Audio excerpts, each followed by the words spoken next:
Chakdaha bank ডাকাতিতে বড় সাফল্য Ranaghat police জেলার। গ্রেপ্তার ৩ অভিযুক্ত। গত মঙ্গলবার চাকদহে সন্ধ্যাবেলায় একটি রাষ্ট্রায়ত্ত ব্যাংকের লোন বিভাগে ডাকাতির ঘটনা ঘটে, যা এলাকায় চাঞ্চল্যের সৃষ্টি করে। ডাকাতির ঘটনায় ইতিমধ্যে চাকদহ থানার পুলিশ ৩ জন সন্দেহভাজনকে গ্রেপ্তার করেছে। আজ রবিবার তাদের স্বাস্থ্য পরীক্ষার পর কল্যাণী মহকুমা আদালতে হাজির করা হয়েছে। পুলিশের তরফ থেকে অভিযুক্ত ৩ জনের 10 দিনের পুলিশে হেফাজতের আবেদন জানানো হয়। প্রসঙ্গত, গত মঙ্গলবার সন্ধ্যা 6:30টার দিকে ওই দুই দুষ্কৃতী আগ্নেয়াস্ত্র নিয়ে একটি ব্যাংকের একতলায় প্রবেশ করে। তারা কর্মীদের সামনে আগ্নেয়াস্ত্র দেখিয়ে ব্যাংকের লকার থেকে সোনা নিয়ে পালিয়ে যায়। পরে পুলিশ সিসি ক্যামেরার ফুটেজ সংগ্রহ করে ঘটনার তদন্ত শুরু করে। দুষ্কৃতীদের ধরতে বিভিন্ন স্থানে নাকা চেকিং শুরু করে পুলিশ।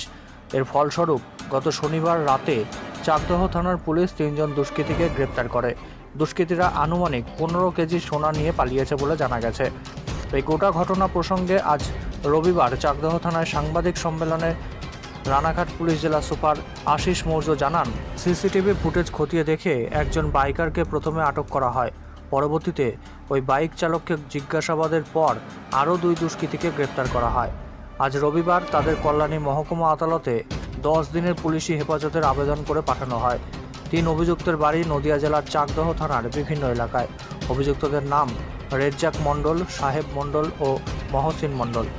গত 19 আগস্ট আমাদের চাকদা সন্ধ্যাবেলা আনুমানিক 6:15 নাগাদ থেকে 6:30 নাগাদ মধ্যে আইডিএফসি ফার্স্ট ব্যাংকে একটা রবের ঘটনা ঘটেছে, যেখানে দুটো দুষ্কৃতীরা আর্মস নিয়ে ঢুকেছে।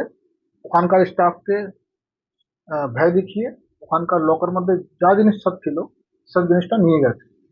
এই ঘটনাটা খবর পাওয়ার সঙ্গে সঙ্গে আমাদের চাকদা থানার পুলিশ সঙ্গে সঙ্গে আমরা সবাই সুপিরিয়র অধিকারীরা আমরা পিও ভিজিট করলাম। তার সঙ্গে কথা বলে এটা বুঝতে পারলাম যে ওখানে টোটাল অ্যাপ্রক্সিমেট 15 কেজি যে ওনার যে কাস্টমারের যে গোল্ড লোন হয়, গোল্ড লোনের সমস্ত আইটেম ওরা নিয়ে গেছে, আনুমানিক 15 কেজি। পুরো ওরা লোকালটা সাফ করে দিয়ে বেরিয়ে গেছিল। তো তারপর থেকে আমরা ইমিডিয়েটলি তদন্তের জন্য নামলাম। আমরা বিভিন্নভাবে আমরা খতিয়ে দেখলাম অ্যাভেলেবল উইটনেস কিভাবে ঢুকলো, আশেপাশে আমরা সিসিটিভি সব খুঁটে দেখলাম। তো আমরা 3 দিন মাথায় অ্যাটলিস্ট এই কেসটাকে ফার্স্ট ব্রেক থ্রু করতে পেরেছি।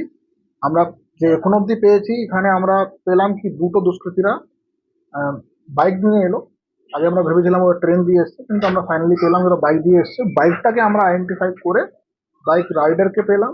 বাইক রাইডার থ্রু আমরা বাকি যারা দুজন ওদেরকে যাতে নিয়ে ওই কাজটা করালো তাদেরকে আমরা আইডেন্টিফাই করে অ্যারেস্ট করতে পেরেছি। ওই দিন 3 জনকে আমরা অ্যারেস্ট করে মাননীয় আদালতের সামনে পাঠিয়েছি ফর পুলিশ কাস্টাডি 10 ডেজ। আমরা পুলিশ কাস্টাডি পাওয়ার পরে আশা করি আমরা আরো কিছু তথ্যের মধ্যে থেকে পাবো। তারপরে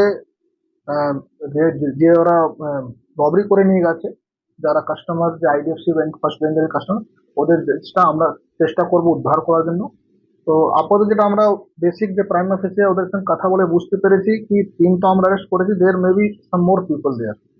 তো যেরকম ঘটনা ঘটে যেরকম প্ল্যানিং হয়েছে, তো আমরা মনে করি আরো এর মধ্যে লোকজন যুক্ত আছে। তো পুলিশ কাস্টাডিতে আসার পরে আমরা খুঁটিয়ে দেখবো and we'll proceed our investigation. We'll update you accordingly. কত সোনা রিকভার হয়েছে এখন অব্দি রিকভারি হয়নি। আমরা শুধু এর মধ্যে আপাতত আমাদের কাছে যে সিজার আছে সেটা বাইক আমরা সিজ করি, যেটা ওরা দুটো দুষ্কৃতীরা এলো, 3 জন অ্যারেস্ট হয়েছে, এক রাইডার আর যারা 2 জন এটা কাণ্ড করেছিল। আজকে এখন অব্দি উদ্ধার হয়নি। আমরা আপনাকে জাস্ট বলে রাখছি, আমি ফুল ডিটেল দেবো না। দুটো আসামি আমাদের 3টা আসামি আমাদের এখানকারই আছে, চাকদায় বাসিন্দা। 2টা আসামি उत्तर 5 पोतार बासिंदा और एक আছে নরসিংপাড়া নরপতিপাড়া।